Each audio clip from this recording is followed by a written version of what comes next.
Què està passant amb les obres de reconstrucció de la Dana?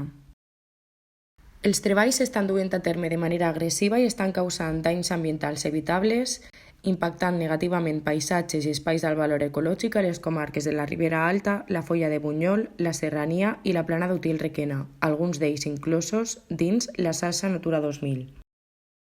L'ús de maquinària pesant, les neteges indiscriminades de vegetació autòctona, la remoció de terres i la creació de talussos artificials han afectat rius, barrancs i boscos de ribera.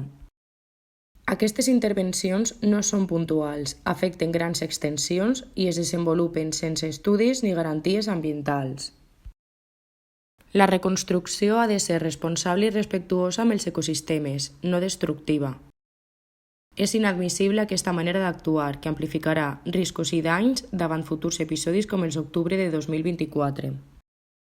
Des d'Acció Ecologista Agro demanem al Consell que les obres de reconstrucció es realitzen amb el màxim respecte ambiental.